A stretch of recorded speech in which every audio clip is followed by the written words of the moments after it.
Hello students, आज से हम 12th क्लास की फिजिक्स के लिए वीडियो सेशन स्टार्ट करेंगे और हम सबसे पहली यूनिट सबसे पहला चैप्टर स्टार्ट करते हैं और जो इलेक्ट्रोस्टैटिक्स है, इलेक्ट्रोस्टैटिक्स के अंदर आता है। तो सबसे पहला क्वेश्चन आता है, what is electrostatics? The term electro related to charge related to electron and statics means at rest.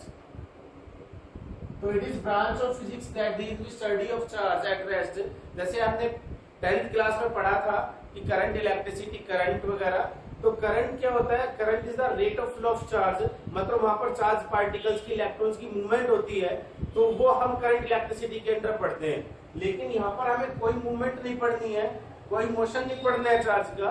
Rest में पढ़ेंगे कि चार्ज डिस्ट्रीब्यूटेड है, चार्ज रेस्ट में है, तो वो इलेक्ट्रोस्टैटिक्स के अंदर स्टडी किया जाएगा। तो इलेक्ट्रोस्टैटिक्स की क्या डेफिनेशन होगी? It is branch of physics that deals with study of charge at rest. तो सबसे पहला क्वेश्चन आता है, व्हाट इज चार्ज? चार्ज है क्या? तो charge is that physical quantity which appears on an atom when it releases और gains the electron. जब कोई एटम अपने में से इलेक्ट्रॉन डोनेट करता है या एक्सेप्ट कर लेता है, तो उस पर पॉजिटिव चार्ज या नेगेटिव चार्ज अपीयर हो जाता है। जैसे मान लिया जाए ये एटम है और एटम के अंदर न्यूक्लियस होता है सेंटर में, और उसके चारों तरफ इलेक्ट्रॉन रिवॉल्व करते हैं। तो अगर इलेक्ट्रॉन रिवॉल्व करते हैं, वो बाहर निकलते हैं एनर्जी गेन करने के बाद, तो इसका मतलब उस पर पॉजिटिव चार्ज डेवलप होता है, तो उस एटम पर को पॉजिटिव चार्ज कहा जाएगा। अगर कोई एटम है उसमें से इलेक्ट्रॉन वो एटम गेन कर लेता है इलेक्ट्रॉन्स को, तो इसका मतलब है उस पर नेगेटिव चार्ज अपीयर हो जाएगा। तो कोई भी एटम है, अगर वो इलेक्ट्रॉन डोनेट करता है या एक्सेप्ट करता है, तो उस पर पॉजिटिव और नेगेटिव चार्ज डेवलप हो जाता है। अगर कोई एटम इलेक्ट्रॉन दे देगा, तो उसका मतलब है उस पर पॉजिटिव चार्ज। जैसे Na पॉजिटिव, भाई इलेक्ट्रॉन देने के बाद ही तो Na पॉजिटिव होगा, और अगर जैसे Cl है, Cl नेगेटिव होता है। नेगेटिव का मतलब क्या है? वो इलेक्ट्रॉन लेने के बाद नेगेटिव होता है। तो अगर कोई एटम इलेक्ट्रॉन ले लेगा, तो उसका मतलब वो नेगेटिव चार्ज कहलाएगा। अगर वो दे देगा कोई एटम, तो उस पर पॉजिटिव चार्ज डेवलप हो जाएगा। क्लियर है? तो चार्ज क्या है? Charge is something which appears on an atom when it loses और गेन्स द इलेक्ट्रॉन। क्लियर? अब जो चार्ज है वो दो टाइप का होता है, भाई मैं बता चुका हूं, एक पॉजिटिव, दूसरा नेगेटिव। क्लियर? और पॉजिटिव कब डेवलप होता है? जब इलेक्ट्रॉन चले जाएंगे कहां से? किसी भी एटम से, और अगर एटम से वो कहीं से आ जाते हैं एटम के अंदर, तो उसका मतलब वो नेगेटिवली चार्ज कहलाएगा, नेगेटिवली चार्ज पार्टिकल कहलाएगा। तो यहाँ पर जो चार्ज है वो दो फॉर्म में प्रेजेंट है, पॉजिटिव और नेगेटिव। और सबसे छोटा चार्ज कहलाता है एलिमेंट्री चार्ज। एलिमेंट्री चार्ज जैसे जो हम ई से रिप्रेजेंट करते हैं जनरली। भाई आप लोगों ने एलिमेंट्री क्लास पढ़ी है, जो एलकेजी यूकेजी, उसको एलिमेंट्री क्लास बोलते हैं, पढ़ते हो ना भाई? तो वो जो तुम पढ़ के आए हो वो एलिमेंट्री क्लास है। जैसे आप ABCD EFG ये पढ़ते हो, ये अल्फाबेट है, और ये एलिमेंट्री है। किसके लिए? इंग्लिश लैंग्वेज के लिए। क्या इससे बेसिक हो सकता है? जैसे मैंने ए लिख दिया, क्या इससे भी छोटा हो सकता है? लेकिन जैसे मैं एप्पल लिखता हूं, तो इससे इसको हम ब्रेक कर सकते हैं, ए में, पी में, पी में, एल में, ई में। तो इनमें ये छोटे एलिमेंट्री अल्फाबेट है। जो एलिमेंट्री है ये एलिमेंट्री कहलाते हैं। तो एलिमेंट्री का मतलब बिल्कुल बेसिक, इनसे छोटा नहीं हो सकता। तो एलिमेंट्री चार्ज को हम इससे रिप्रेजेंट करते हैं, और ये सबसे छोटा चार्ज प्रेजेंट है अकॉर्डिंग टू योर सिलेबस, जिसको हम ई बोलते हैं। जैसे इलेक्ट्रॉन पर नेगेटिव चार्ज होता है, तो उसको -E लिखते हैं, और +E है तो उसका मतलब पॉजिटिव चार्ज है, पॉजिटिव एलिमेंट्री चार्ज। और इसकी वैल्यू कितनी होती है? 1.6 × 10⁻⁻19 coulomb. Coulomb is the SI unit of charge, coulomb. इसको कैसे कूलम बोलते हैं? ये जो बी है ये साइलेंट रहता है, कूलम। क्लियर? तो जो E है, this is the elementary charge, और एलिमेंट्री चार्ज की वैल्यू ये है। अच्छा, जो एलिमेंट्री चार्ज है ये आपके सिलेबस के हिसाब से EO में एडजस्ट करता है। इसे कोई छोटा चार्ज एग्जिस्ट नहीं करता, लेकिन अकॉर्डिंग टू लेटेस्ट डिस्कवरी इसे भी छोटा चार्ज प्रेजेंट है, जिनको हम क्वार्क्स बोलते हैं। क्वार्क क्या बोलते हैं? क्वार्क। बस नाम याद रखेंगे कि जो एलिमेंट्री चार्ज है इससे छोटा चार्ज हो सकता है, लेकिन लेटेस्ट डिस्कवरी के अकॉर्डिंग हमें इससे कोई मतलब नहीं है। क्लियर? तो भाई क्वेश्चन ये अराइज होता है कि कोई भी एटम इलेक्ट्रॉन देने के बाद पॉजिटिव चार्ज गेन कर लेता है, उसके ऊपर पॉजिटिव चार्ज आ जाता है, लेकिन पॉजिटिव ही क्यों आता है? भाई जो प्रोटॉन है, प्रोटॉन, इलेक्ट्रॉन और neutron, these are the elementary particles of an atom. Atom किसका बना होता है?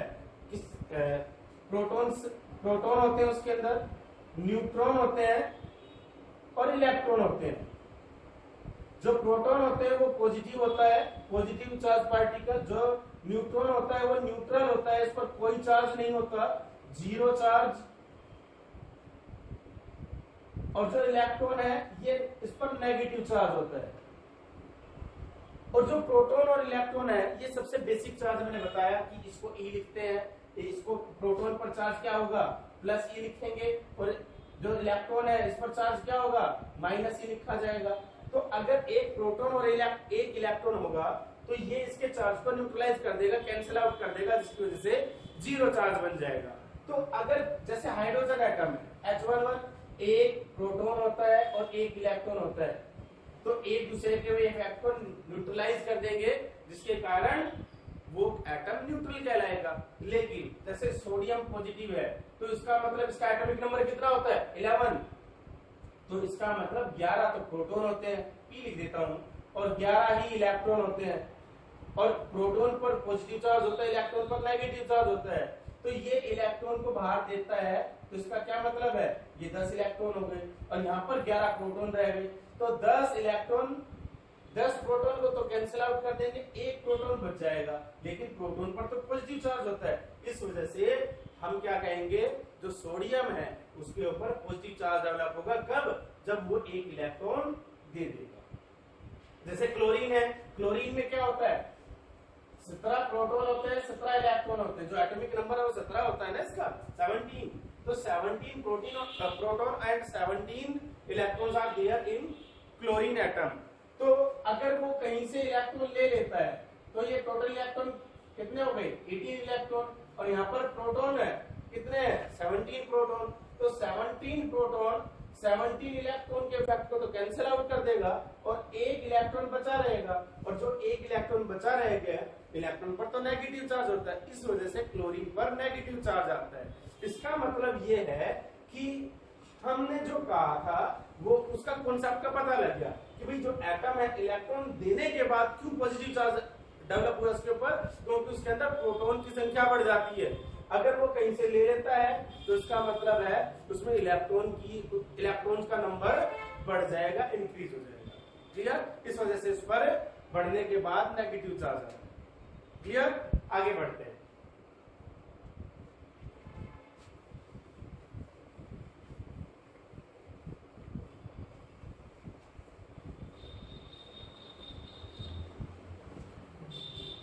फिजिक्स करने की चीज नहीं है, फिजिक्स एक बहुत ही अच्छा सब्जेक्ट है और आप अच्छे से ध्यान देके पढ़ेंगे तो कोई दिक्कत आएगी नहीं। आप आगे पढ़ते हैं properties of charge.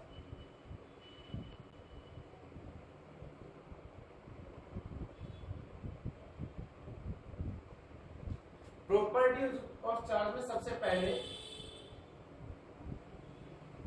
Additive nature.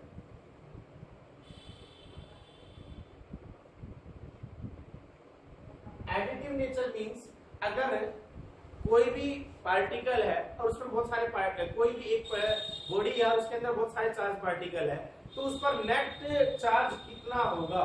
जैसे मान लिया ये बॉडी है और उसके अंदर 3 एटम है, 3 पार्टिकल से मिलकर बना है, और इस पर +2 चार्ज है, इस पर -3 चार्ज है और इस पर -E चार्ज है। तो टोटल चार्ज कितना होगा? तो इस पर टोटल चार्ज होगा +2E -3, इसको भी हम ऐड करेंगे +-E। ये कितना हो जाएगा? ये 3, ये नेगेटिव है क्योंकि -3 -1 -4 और ये +2 है, तो -2e।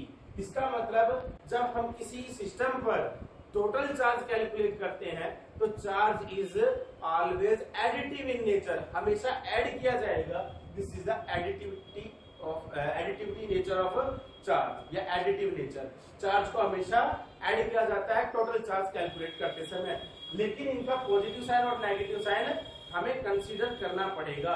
This is the additive nature of charge. Clear? Second, conservation of charge. अच्छा, एडिटिव का एग्जांपल मैंने अभी बताया, कोई बताएगा कैसे?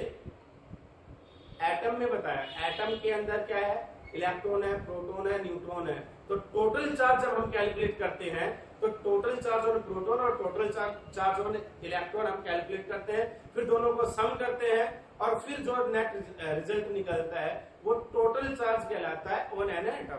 क्लियर? Conservation of charge.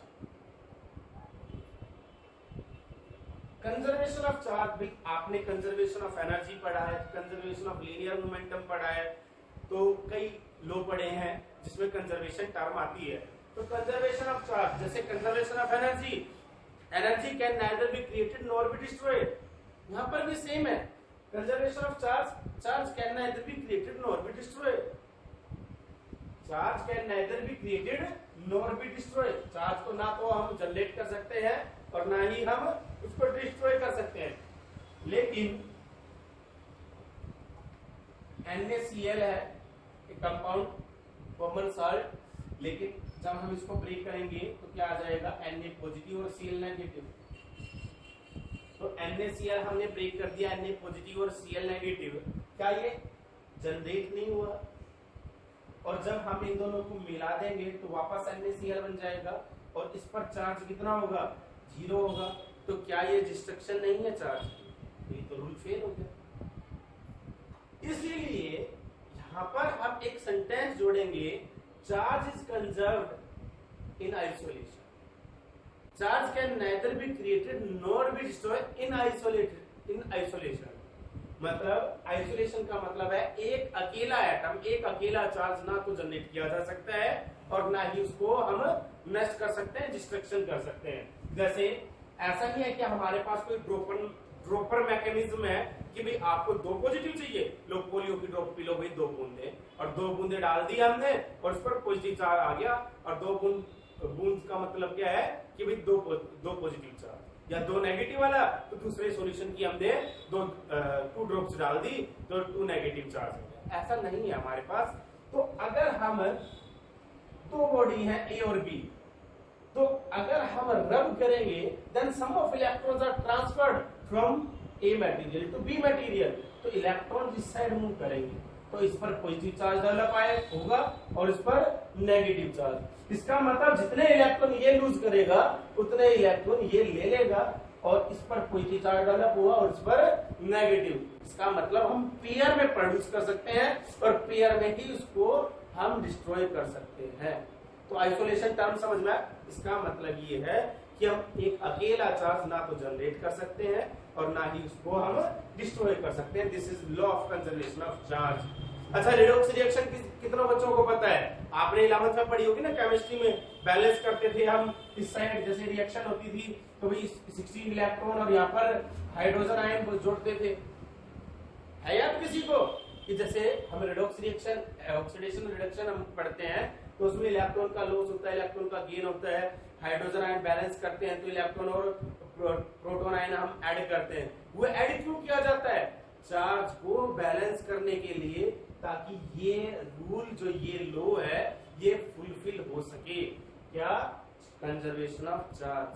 मतलब जितना चार्ज हम रिएक्टेंट साइड पढ़ेंगे उतना ही चार्ज हमें प्रोडक्ट साइड भी चाहिए। तो यही रिएक्शन है और यही इसी को हम बैलेंस करते हैं रेडॉक्स रिएक्शन में। रेडॉक्स रिएक्शन में this is the second point of the properties of charge. Third, like charges repel each other.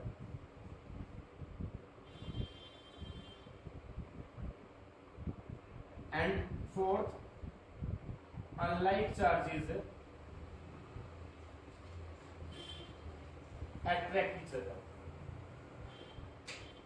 जो अनलाइक चार्ज है जैसे पॉजिटिव और नेगेटिव ये एक दूसरे को अट्रैक्ट करेंगे, और जो लाइक चार्ज है, लाइक चार्ज का मतलब है पॉजिटिव पॉजिटिव और नेगेटिव नेगेटिव, वो एक दूसरे को रिपेल करेंगे। ठीक है भाई, अट्रैक्शन और रिपल्शन क्या है? These are the form of force. अगर कोई किसी को अपनी तरफ खींचता है इसका मतलब अट्रैक्ट कर रहा है। अगर हम खींचते हैं किसी को और रिपेल करते हैं, धकेलते हैं अपने से दूर, इसका क्या मतलब है कि उस पर फोर्स लगा है। तो अट्रैक्शन एंड रिपल्शन, पुश और pull, these are the two form of forces. तो that means charge particle experiences a force and that force is known as electrostatic force। क्योंकि हम यहाँ पर चार्ज को हम रेस्ट में पढ़ रहे हैं। इलेक्ट्रोस्टैटिक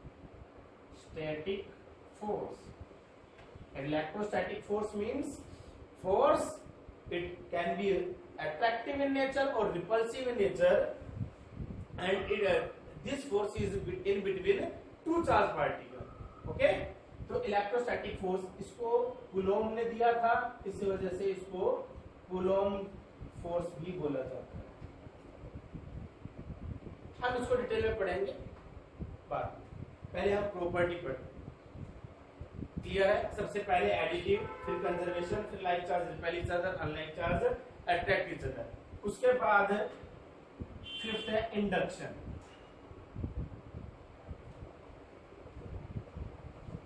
इंडक्शन क्या है? ये जो टर्म है आप कई बार पढ़ोगे 12th क्लास में, इंडक्शन कुकर का नाम सुना होगा आपने। इंडक्शन का मतलब क्या है? जो हमें ऑब्जर्व हो रहा है या जो हम चीज कर रहे हैं उसका इफेक्ट अपने आप देखने को मिले। जैसे इंडक्शन कुकर है, वो अपने आप गर्म होता है। क्या तुम्हें कोई आग वगैरह दिखाई देती है कि भाई फायर जली हुई है? जैसे हम एलपीजी रसोई घर में यूज करते हैं चूल्हे को, तो वहां पर हमें फायर दिखाई देती है। इस वजह से हमें पता है कि भाई ये कुकर गर्म हो जाएगा और खाना बन जाएगा। लेकिन जब इंडक्शन कुकर की बात आती है, देखा है किसी के घर पे आए तो वो जो इंडक्शन कुकर है तो उसमें आप लोगों को फायर नहीं दिखाई देगी। इसका मतलब भाई हमने तो कुकर को उसके ऊपर रखा था, अपने आप गर्म हो गया जब हमने उसको ऑन किया।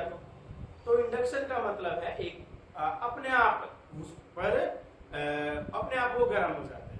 जैसे तुमने देखा होगा कि जो इलेक्ट्रॉनिक्स का काम करते हैं, टेलीविजन वगैरह जो ठीक करते हैं, मोबाइल सेट वगैरह, मोबाइल में तो खैर नहीं, टेलीविजन वगैरह होते हैं जिनके जो स्क्रू होते हैं वो काफी अंदर होते हैं, तो वो क्या करते हैं अपने जो पेचकस होता है जो उसको उससे हम टाइट करते हैं, तो जो स्क्रू होता है उसको रब किया जाता है ऑन द मैग्नेट, उसके ऊपर मैग्नेटिक कैरेक्टर अपने आप डेवलप हो जाता है, जिसके कारण वो स्क्रू को उसके साथ कनेक्ट करेगा और वो अंदर तक पेनिट्रेट करके उसको टाइट कर देगा, तो वो आगे से मैग्नेटिक हो जाता है। ऐसा नहीं है कि उसके वो मैग्नेट का बना होता है, तो वो कहलाता है मैग्नेटिक इंडक्शन, जब अपने आप उसके अंदर वो कैरेक्टर डेवलप हो जाता है। हम पढ़ रहे हैं charging by induction. Charging by induction क्या है कि जैसे मान लिया जाए कोई बॉडी ए है और इस पर चार्ज है पॉजिटिव, इस पर कितना चार्ज है?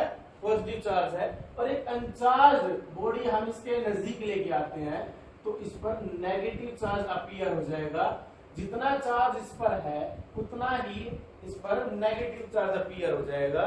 इस प्रॉपर्टी को हम चार्जिंग बाय इंडक्शन बोलते हैं। जैसे कहा किया है तुमने, ये आपने एक्सपीरियंस कर चुके हो, इलेक्ट्रोस्टैटिक फोर्स को भी आप एक्सपीरियंस कर चुके हो।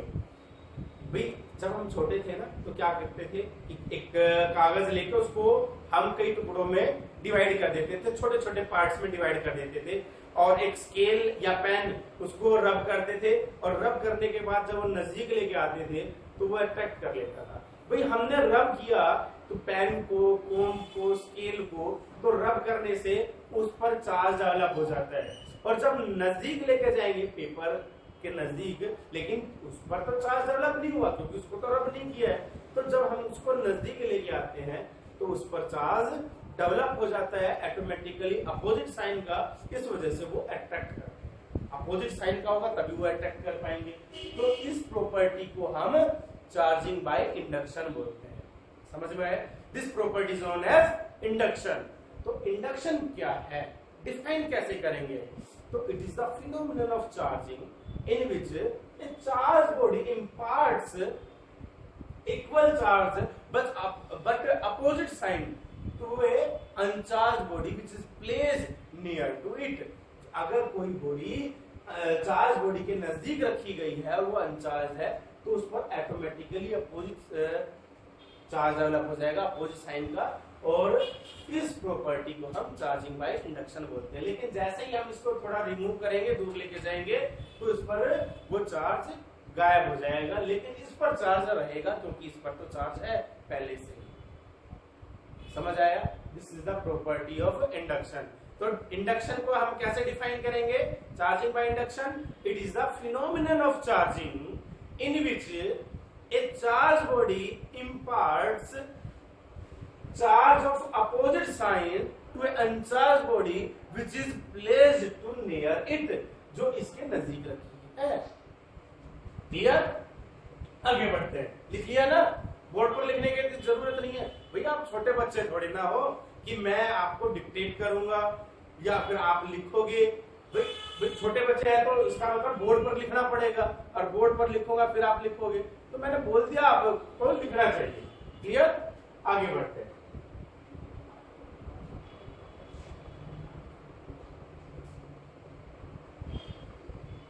कोज ऑफ चार्जिंग, चार्जिंग का कारण क्या है? क्यों चार्ज बॉडी डेवलप होती है, क्यों चार्ज डेवलप होता है?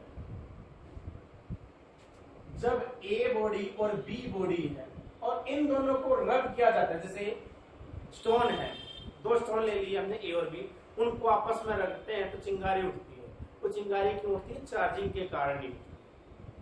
तो जब हम दो बॉडी को आपस में, जैसे मैंने अभी एग्जांपल दिया कि भाई कॉम्ब को, पेन को, स्केल को जब हम रब करेंगे सिर में, तो उस पर चार्ज डेवलप होगा, लेकिन जो सिर है वो भी ड्राई होना चाहिए। अगर तुम नहाने के बाद ऐसे करोगे तो उसमें क्या होगा? वाटर होगा हेयर के अंदर, और हेयर के अंदर वाटर है तो उस टाइम पर चार्ज डेवलप नहीं होगा, बिकॉज फ्रिक्शन डेवलप नहीं होगा। तो इसका क्या मतलब है? चार्जिंग का कारण क्या है? रबिंग। सबसे पहला पॉइंट है रबिंग। रब करने से क्या होता है? इलेक्ट्रॉन ट्रांसफर होते हैं ए बॉडी से बी पर, तो इस पर पॉजिटिव डेवलप हुआ, इस पर नेगेटिव चार्ज। तो सबसे पहले तो रब करना जरूरी है, और दूसरा ट्रांसफरेंस ऑफ इलेक्ट्रॉन। इसका मतलब क्या है? जब इलेक्ट्रॉन ट्रांसफर होंगे ए मटेरियल से बी मटेरियल तक, दैट मीन्स उस पर चार्ज डेवलप होगा। ठीक है? तो this is the cause of charging. Cause क्या है? Actual transference of electrons from one material body to another on rubbing, this is the main cause, this is the cause of charging. Clear? Rubbing and actual transference of electron. जब electron transfer होगा ही नहीं, तो उसका मतलब वो body charge कभी भी नहीं हो सकती। क्लियर? अब मान लिया, जैसे यहाँ पर मैंने क्या किया, दो बॉडी ली, ए और बी ली, और इस पर पॉजिटिव चार्ज लिखा, इस पर नेगेटिव चार्ज लिखा। तो इस पर पॉजिटिव चार्ज को लिखा भाई, इस पर नेगेटिव चार्ज को लिखा। किस डॉक्टर ने बताया? मैंने बताया। भाई मैंने तो एज्यूम किया, लेकिन पॉजिटिव क्यों एज्यूम किया? मैं ये भी एज्यूम कर सकता था ये नेगेटिव ये पॉजिटिव है, लेकिन हमें कैसे पता भाई सोडियम पर पॉजिटिव चार्ज डेवलप होगा, क्लोरीन पर नेगेटिव? हमें कैसे पता इस पर नेगेटिव क्यों नहीं होगा? भाई जब इलेक्ट्रॉन देने के बाद पॉजिटिव चार्ज डेवलप होगा और इलेक्ट्रॉन लेने के बाद नेगेटिव चार्ज डेवलप होगा, लेकिन इस पर पॉजिटिव चार्ज डेवलप क्यों हुआ? क्योंकि इसने इलेक्ट्रॉन दिए हैं, इस वजह से डेवलप हुआ। लेकिन दिए क्यों है? ये डिपेंड करता है on the term work function. Chemistry पढ़ी है आपने, और उसके अंदर आयोनाइजेशन एनर्जी पढ़ी है। आयोनाइजेशन एनर्जी देखो, पूरी टर्म पढ़ोगे तो कभी भी तुम तोते की तरह अगर रट्टा लगाओगे, क्रैम करोगे, तो क्रैम हो भी जाएगा, मार्क्स भी आ जाएंगे, लेकिन शब्दों से अर्थ निकालने की कोशिश किया करो। आयोनाइजेशन, हाँ जेड भी आ सकता है, एस भी आ सकता है आयनाइजेशन के अंदर। तो ionisation energy, ion means ion, और आयनाइजेशन का मतलब है आयन फॉर्मेशन। और आयन का फॉर्मेशन कब होगी, जब कोई इलेक्ट्रॉन देगा या लेगा। तो इलेक्ट्रॉन जब बाहर निकलेंगे तभी तो आयन बनेगा। तो जब किसी एटम में से इलेक्ट्रॉन को बाहर निकालने के लिए जितना वर्क हमें करना पड़ेगा उसको आयनाइजेशन एनर्जी बोलते हैं। That energy which is required to remove the electron from the outermost shell of an atom, तो उसको आयनाइजेशन एनर्जी। आयन को बनाने वाली शक्ति को हम आयन बनाने वाली शक्ति कहते हैं, उसी को आयनाइजेशन एनर्जी कहा जाता है। तो आयनाइजेशन एनर्जी को ही यहाँ पर फिजिक्स में वर्क फंक्शन बोला गया है। भाई तुम्हारे दो दो नाम हो सकते हैं, तो ऐसे ही इसके दो नाम है। केमिस्ट्री में पढ़ोगे तो आयनाइजेशन, और फिजिक्स में पढ़ोगे तो वर्क फंक्शन। जैसे अगर हिंदी में पढ़ोगे तो सिकंदर, और इंग्लिश में पढ़ोगे तो अलेक्जेंडर। वहां सिकंदर नहीं पढ़ सकते, वहां पर अलेक्जेंडर नहीं पढ़ सकते, है ना। तो इसी तरीके से ये सब दोनों का नाम सेम, क्लियर। तो हम यहाँ पर बात करें वर्क फंक्शन की। Work function is the amount of work done in removing the electron from the outermost shell of an atom. अगर कोई एटम है उसमें से इलेक्ट्रॉन रिमूव करना है, निकालना है, तो जितना वर्क हमें करना पड़ेगा उस वर्क को हम वर्क फंक्शन बोलते हैं। और आसान, भाई एक इलेक्ट्रॉन आसानी से निकल जाए इसका मतलब कम काम करना पड़ा, जल्दी मार्क्स आ जाए इसका मतलब कम काम करना पड़ा। अगर पेपर पता हो, पेपर पता लग जाए, लीक करवा ले, तो इसका मतलब हमें कम मेहनत करनी पड़ेगी नंबर लेने के लिए। अगर उतने ही नंबर हमें बिना लीक करवाए या ज्यादा नंबर चाहिए हमें, तो क्या करना पड़ेगा, हमें ज्यादा मेहनत करनी पड़ेगी, ज्यादा वर्क करना पड़ेगा। तो इसी तरीके से यहाँ पर है, जो इलेक्ट्रॉन जल्दी से निकाल देगा वो पॉजिटिव कहलाएगा, उसका वर्क फंक्शन कम होगा। और जो एकदम से ले लेगा तो इसका मतलब उसका जो ले लेगा उसको नेगेटिव चार्ज है, इसका मतलब उसका वर्क फंक्शन ज्यादा, वो ज्यादा ताकत और उसका फील्ड ज्यादा है, तो वो ज्यादा इलेक्ट्रॉन को खींच सकता है। ठीक है, तो वर्क फंक्शन क्या है, work function is the amount of work done to remove the electron from the outermost shell. और transference of electron takes place from that material whose work function is lower to another material whose work function is higher। तो lower work function से higher work function की तरफ movement होती है किसकी, charge particle की। इसीलिए मैंने ए को पॉजिटिव लिखा, बी को नेगेटिव, इसी वजह से इसको एन ए पॉजिटिव और सी एल नेगेटिव। इसका मतलब ये आसानी से निकाल देगा, इस वजह से एन पॉजिटिव है। ये आसानी से निकालता नहीं है, तो इसका मतलब ये नेगेटिव हो ही नहीं सकता। समझ में आया भाई। अगर कोई लड़का किसी लड़की को भगा के लेके जाता है तो लड़की भाग गई, ये कम हो गई तो नेगेटिव, लेकिन वहां पर पॉजिटिव होगा। अगर कोई इलेक्ट्रॉन जाता है तो पॉजिटिव आ गया, और कोई ले लेगा तो उस पर नेगेटिव चार्ज आ गया, तो लड़की के ऊपर नेगेटिव चार्ज आ गया। ठीक है, आगे बढ़ते हैं। अच्छा, एक प्रॉपर्टी इसके फिफ्थ के बाद sixth, quantization. Quantization of charge. Quantization of charge, quantum का मतलब है छोटे छोटे पैकेट्स। क्वांटम का मतलब है छोटे छोटे पैकेट्स। क्वांटाइजेशन ऑफ चार्ज का मतलब है कि किसी भी बॉडी पर जो चार्ज एग्जिस्ट करेगा वो चार्ज एग्जिस्ट कैसे करेगा, integral multiple of minimum charge elementary charge, उसको हम क्वांटाइजेशन ऑफ चार्ज बोलते हैं। जैसे मान लिया कोई बॉडी है और इस पर चार्ज कितना है, क्यू है, तो इस पर या तो इलेक्ट्रॉन कहीं से आए होंगे या इसने इलेक्ट्रॉन दिए होंगे। भाई या तो एक इलेक्ट्रॉन आया होगा या इलेक्ट्रॉन गया होगा, या एक दो इलेक्ट्रॉन आए होंगे या दो इलेक्ट्रॉन गए होंगे, या 10 इलेक्ट्रॉन आए होंगे या 10 इलेक्ट्रॉन गए होंगे। भैया तो पॉजिटिव चार्ज होगा या नेगेटिव चार्ज होगा, लेकिन लेने के बाद और देने के बाद ना, तो क्या आधा इलेक्ट्रॉन आ सकता है। भाई मेरे को किसी ने शादी में बुलाया तो मैं ऐसा कर सकता हूँ कि खाना तो भाई मुंह को है, मैंने अपना माउथ काट के और भेज दिया कि भाई तेरे को खाना है तू चला जा। ऐसा नहीं हो सकता, या तो मैं पूरा जाऊंगा या नहीं जाऊंगा। तो इसी तरीके से यहाँ पर है, या तो इलेक्ट्रॉन पूरा जाएगा या पूरा आएगा। तो इसका क्या मतलब है कि जो क्यू है किसी भी बॉडी पर जो चार्ज एग्जिस्ट करेगा वो एन इंटीग्रल मल्टीपल होगा मिनिमम चार्ज का एलिमेंट्री चार्ज का। क्लियर? तो ये पॉजिटिव भी हो सकता है और नेगेटिव भी हो सकता है, इसलिए प्लस माइनस लिखते हैं। और n की value 1 2 3 up to so on. Q charge है, चार्ज ऑन ए बॉडी, और E क्या है? Elementary charge.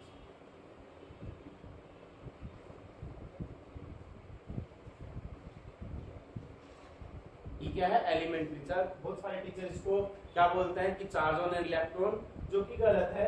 एलिमेंट्री चार्ज है। एलिमेंट्री चार्ज दो टाइप का है, एक तो चार्ज ऑन एन इलेक्ट्रॉन और charge on an on A proton. Clear? तो किसी भी बॉडी पर जो चार्ज एग्जिस्ट करेगा, ये चार्ज एग्जिस्ट करेगा integral multiple of certain minimum charge. तो क्वांटाइजेशन ऑफ क्या चार्ज क्या लिखेंगे? Quantization, what is the quantization of charge? Charge exists on a body as the integral multiple of certain minimum charge, that is elementary charge। मतलब कोई भी charge किसी body पर exist जो करेगा वो हमेशा इंटीग्रल मल्टीपल होगा, मतलब होल नंबर में होगा, फ्रैक्शनल चार्ज नहीं होगा। Any doubt? मैं फिर से बोल देता हूं, डेफिनेशन नहीं लिखा है, लिखवा देता हूं। क्वांटाइजेशन ऑफ चार्ज क्या है? लिखिए, it means any charge exists as the integral multiple of certain minimum charge that exists as a certain minimum integral multiple of certain minimum charge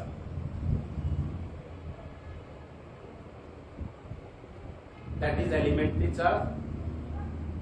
bracket में E लिख देना। Mathematically Q is equal to N, और Q क्या है? किसी भी body पर कोई चार्ज होगा, और E क्या है? Elementary charge. अब कोज क्या कारण है भाई? क्या कारण है कि इंटीग्रल मल्टीपल नहीं है? जब इलेक्ट्रॉन आधा जा ही नहीं सकता तो डेवलप कैसे होगा? जब इलेक्ट्रॉन आधा आ ही नहीं सकता तो इसका क्या मतलब है? आधा इलेक्ट्रॉन कैसे प्रेजेंट हो सकता है? आधा चार्ज कैसे प्रेजेंट हो सकता है? Only the integral multiple of charge are transferred. This is the cause of quantization of charge। कि भाई ट्रांसफर हो ही नहीं सकता, इलेक्ट्रॉन या तो पूरा ही जाएगा या नहीं जाएगा। तो इलेक्ट्रॉन या जाएगा या आएगा, तभी तो चार्ज डेवलप होता है, पॉजिटिव नेगेटिव। तो इलेक्ट्रॉन होल नंबर में ही ट्रांसफर होता है। तो only the integral multiple of charge are transferred from one material body whose work function is lower to another body, material body whose work function is higher। Clear? Clear है? चलिए आगे।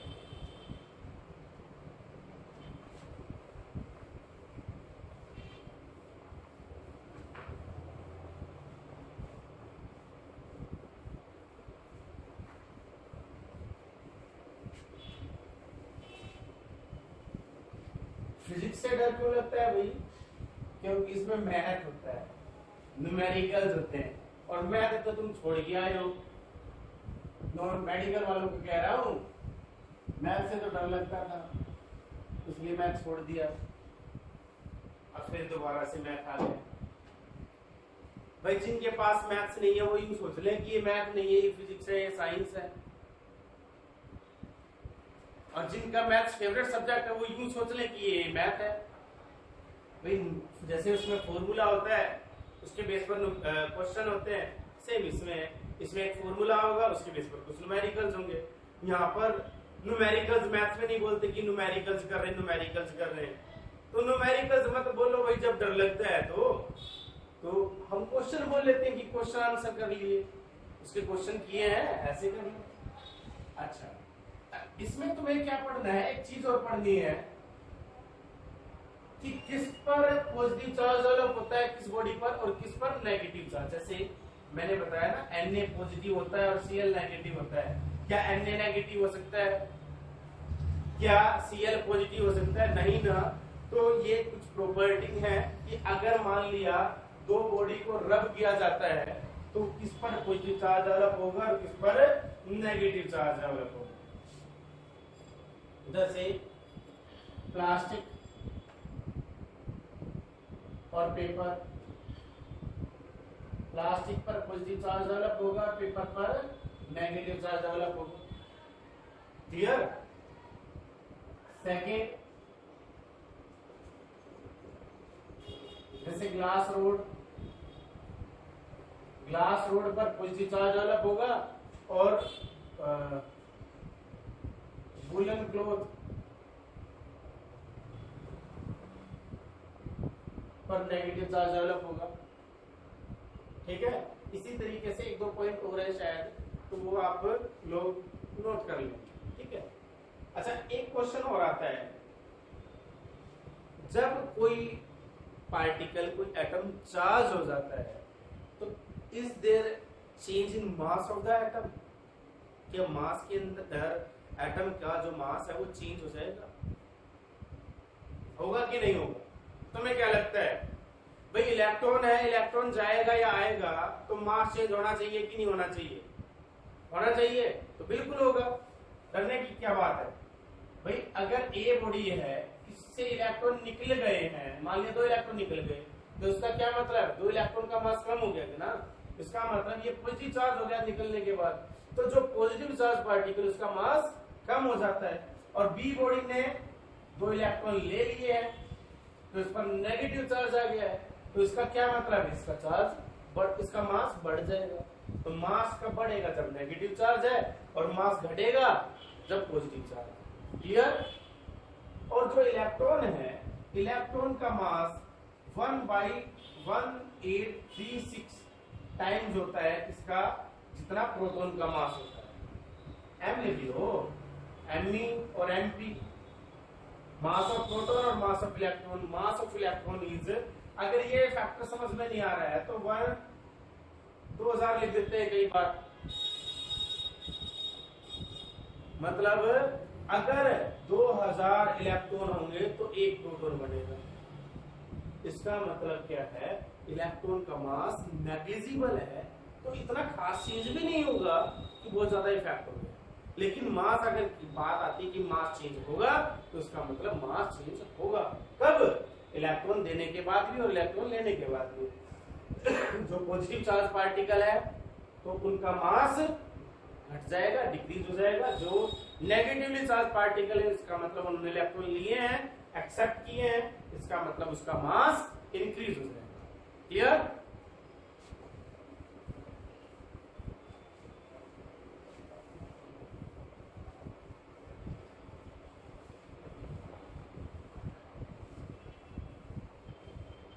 आगे बढ़ते हैं। कूलोम्स लॉ।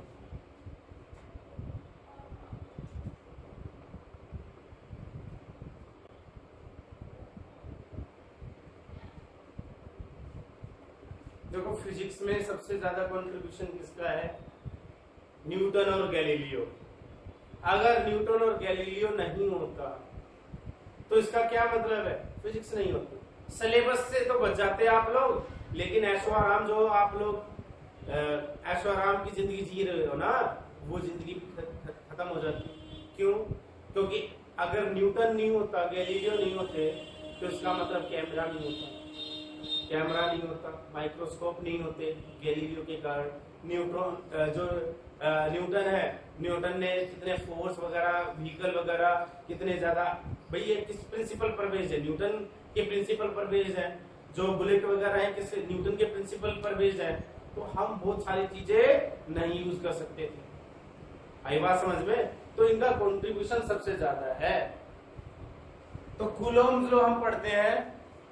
और ये बात देखो ना, वो तो साइंटिस्ट थे, तो उन्होंने तो चीजों को डिस्कवर किया है, मतलब दिमाग खपा के उन्होंने तो वो चीज निकाली है। और जो उन्होंने निकाल दी, उन्होंने तो पूरी जिंदगी लगा दी, और हम अब भी नहीं समझ पाते जब हमें पका पकाया मिल रहा है। हमें तो खाना है बस। तो भाई अपना डाइजेस्टिव सिस्टम स्ट्रॉन्ग रखो, आजमोलो की गोली खाया करो, ताकि आप आसानी से डाइजेस्ट कर सको। क्लियर? कूलोम्स लॉ, मान लिया जाए दो चार्ज पार्टिकल है, 2 पॉइंट चार्जेस आर देयर, से Q1 and Q2। Charge particle को हम Q से रिप्रेजेंट करते हैं, and these charge particles are separated by ये small distance R. These are the 2 point charges and their separation is R. ठीक है? And these are particles separated in air or vacuum.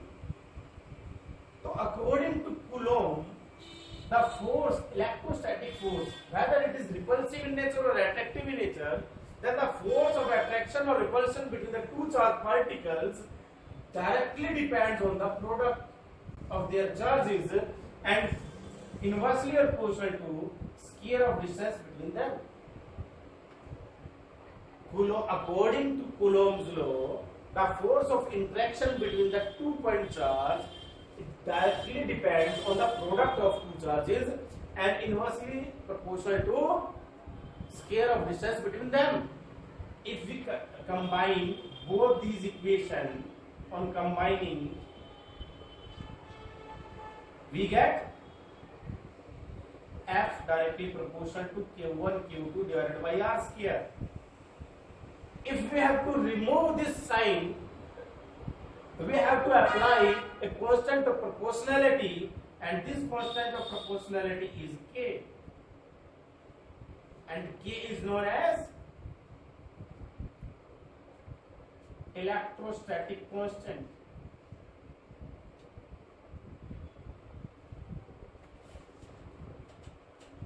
Here K is equal to 1 upon 4 pi epsilon naught. This symbol is epsilon naught. लिख देता हूं मैं epsilon में बोलते हैं बहुत सारे टीचर एप्सिलॉन नॉट. ये है इसको नॉट बोलते हैं. ब्रैकेट में डाल देता हूं. और इसकी वैल्यू कितनी है 9 into 10⁹ न्यूटन मीटर स्क्वायर पर coulomb square for air vacuum या फ्री स्पेस.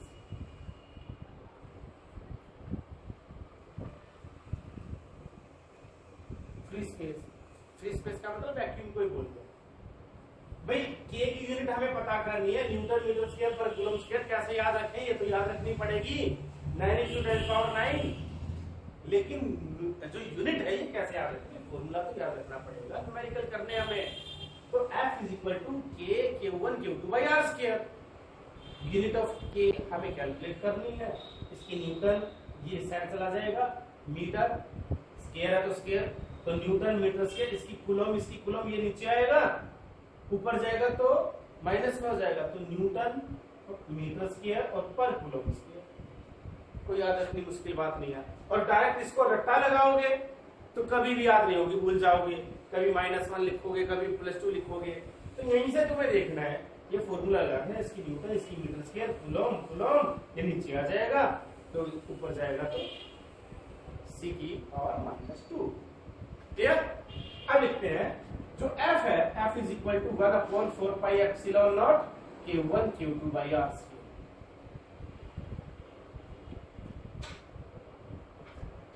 अब प्रॉपर्टीज, इसकी properties electrostatic force. Coulomb's law ने क्या बताया, मैं एक बार फिर से बता देता हूं. Coulomb's, according to Coulomb's law, the force of interaction between the 2 point charges is directly proportional to product of the charge, product of two charge, product of magnitude of two charge, and force inversely proportional to square of distance between them. On combining, F directly proportional to Q1 Q2 by R square. To remove this sign, we have to apply constant of proportionality K. F is equal to K Q1 Q2 by R square, और K की value है 1 upon 4 pi epsilon not. अच्छा, यहाँ पर epsilon not क्या represent करता है? भाई K का तो मैंने बता दिया, ये इलेक्ट्रोस्टैटिक कांस्टेंट है. भाई इसका नाम क्या है? K है, लेकिन रिप्रेजेंट किसको कर रहा है? इलेक्ट्रोस्टैटिक कांस्टेंट को. तो इसका नाम बताया मैंने एप्सिलॉन नॉट, लेकिन रिप्रेजेंट किसको कर रहा है? ये रिप्रेजेंट किसको करता है? ये रिप्रेजेंट करता है electrical permittivity.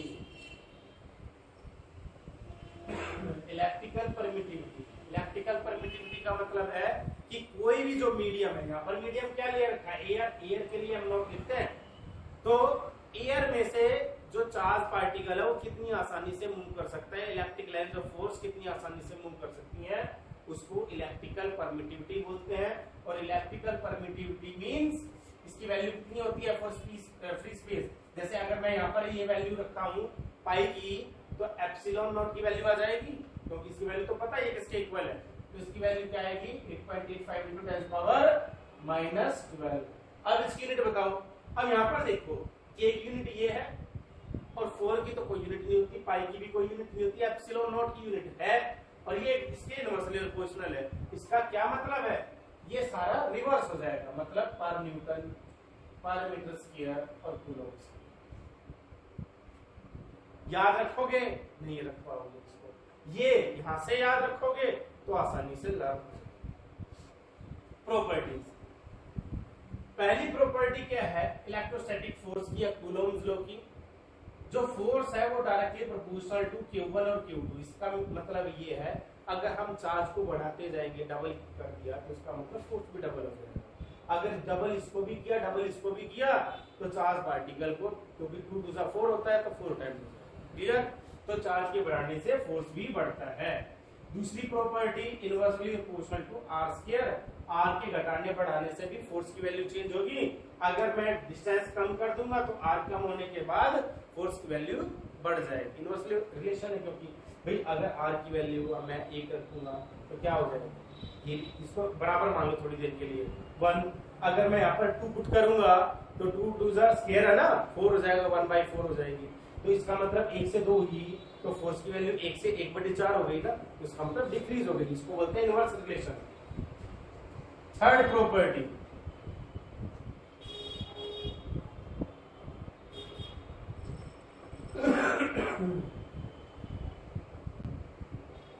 Medium dependent electrostatic force is medium dependent. इसका मतलब ये दो चार्ज पार्टिकल, इनके बीच में अगर कोई दूसरा मीडियम है, यहाँ पर तो एयर लिया है, अगर एयर की बजाय कोई दूसरा मीडियम लेते हैं तो उसका मतलब वो एप्सिलॉन नॉट की वैल्यू चेंज हो जाएगी, एप्सिलॉन एम हो जाएगा, के की वैल्यू चेंज हो जाएगी, के की वैल्यू चेंज होगी, चार्ज पार्टिकल तो चेंज होंगे नहीं, डिस्टेंस चेंज नहीं होगी तो फोर्स चेंज हो जाएगा। और फोर्स चेंज होगी क्यों, क्योंकि फोर्स की वैल्यू के पर भी तो डिपेंडेंट है, और के किस पर डिपेंडेंट है, मीडियम पर डिपेंडेंट है। इसका क्या मतलब है, जो इलेक्ट्रोस्टैटिक फोर्स है ये मीडियम डिपेंडेंट है, तो इसका मतलब मीडियम के चेंज होने से इलेक्ट्रोस्टैटिक फोर्स भी चेंज होता है।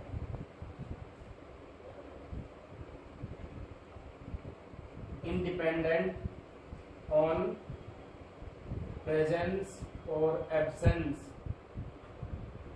Of other charge. इसका मतलब जैसे 2 पॉइंट चार्ज है, इन दोनों के बीच का फोर्स ये है, एक चार्ज पार्टिकल यहाँ पर रख दिया तो इन दोनों पर क्या फोर्स होगा, इन दोनों के बीच में क्या फोर्स होगा, फोर्स तो वही रहेगा।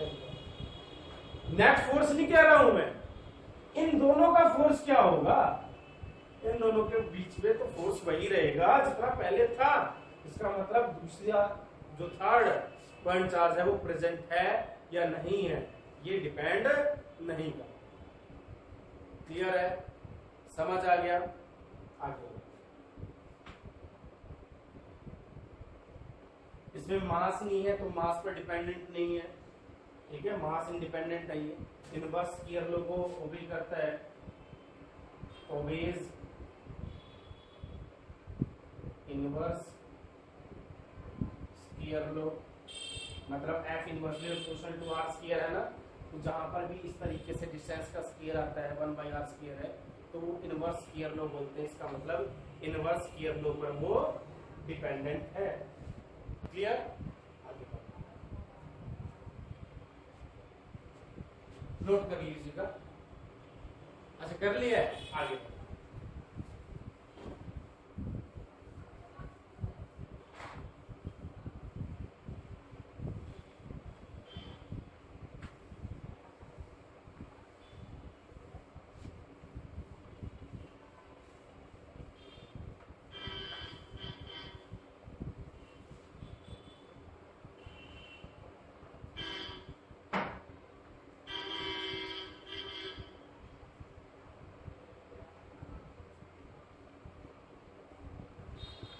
Vector form. भाई F इज इक्वल टू क्या है 1/4πε0 Q1 Q2 divided by R square. This is the value of force between the 2 point charges. 2 point charges के बीच में जो फोर्स है वो F है, और इलेक्ट्रोस्टैटिक फोर्स बोलते हैं, कूलम्ब्स फोर्स बोलते हैं, लेकिन फोर्स तो वेक्टर क्वांटिटी है। तो वेक्टर क्वांटिटी है तो हम वेक्टर फॉर्म में पढ़ेंगे। वेक्टर फॉर्म में कैसे लिखेंगे? हमने क्या किया, F is equal to 1/4πε0 Q1 Q2 divided by R square. हमने क्या किया, R से मल्टीप्लाई कर दिया, R से डिवाइड कर दिया। कर सकते हैं ऐसा। ये क्या हो गया,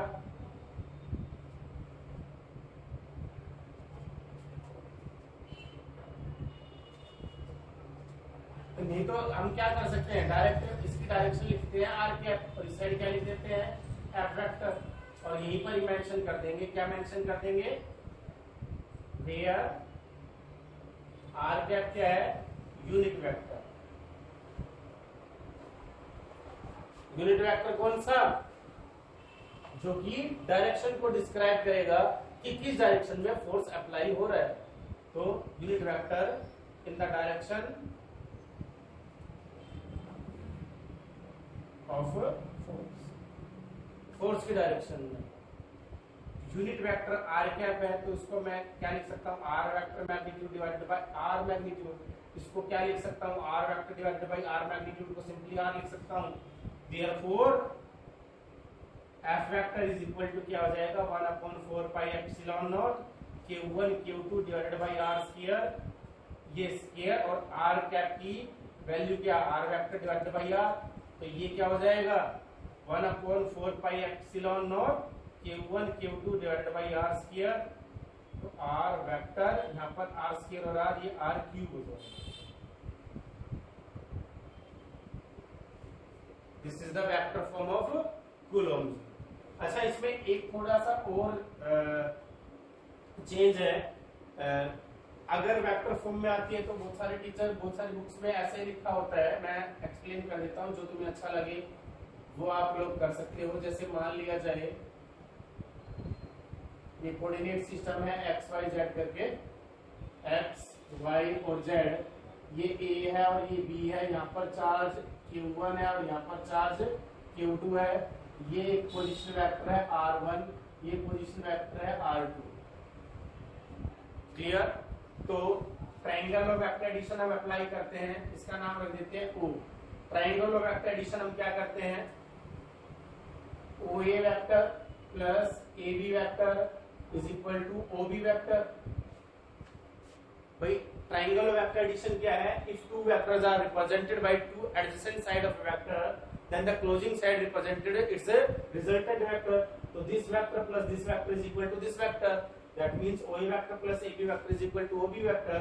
OA vector कितना है, R1 vector, AB vector हमें नहीं पता, और OB vector क्या है, R2 vector।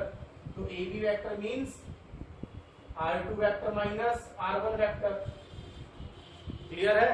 तो हम क्या करेंगे, जो फोर्स है, फोर्स इज इक्वल टू क्या होता है कि Q1 Q2 दोनों के बीच की डिस्टेंस ये है, और ये डिस्टेंस क्या है, इसका मैग्नीट्यूड, AB का वेक्टर का मैग्नीट्यूड, इसका मतलब R2 माइनस R1 वेक्टर, इसका मैग्नीट्यूड, इसका मतलब R2 vector minus R1 vector, इसका मैग्नीट्यूड का square.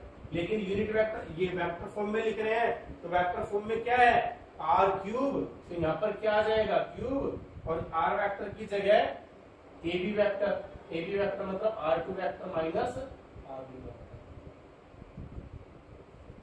This is vector form of coulomb. इसका मतलब आपको यहां से यहां तक करना पड़ेगा अगर वेक्टर फॉर्म आती है। अगर एक नंबर है में आता है तो आप यहां से लेकर यहां तक भी लिख सकते हो, उसको छोड़ सकते हो, ठीक है। लेकिन अगर 3 नंबर में या 5 नंबर में क्वेश्चन आता है कि state Coulomb's law and right it's vector form, तो आप लोगों को करना चाहिए मेरे हिसाब से, नहीं तो यहां तक भी छोड़ दोगे तो कुछ गलत। इसमें एक चीज और रहती है, जैसे F इज इक्वल टू क्या है, Q1 Q2 by R square, और हमें डिफाइन करना है, डिफाइन 1 कूलम चार्ज। भाई मैं क्या कहता हूं, मैं ये कहता हूं कि Q1 और Q2 बराबर है किसके, Q के। तो फॉर्मूला क्या हो जाएगा, एफ के Q square by R square. दूसरी बात, Q की वैल्यू 1 आनी चाहिए क्योंकि 1 कूलम चार्ज को डिफाइन कर रहे हैं। मैंने क्या मान लिया, if R1 is equal to 1 metre. Q की वैल्यू 1 कब आएगी, ये तो 1 ले लिया, जब K F से कैंसिल हो जाएगा, मतलब F is equal to K is equal to 9 into 10 की पावर 9। K की वैल्यू इतनी तो होती है।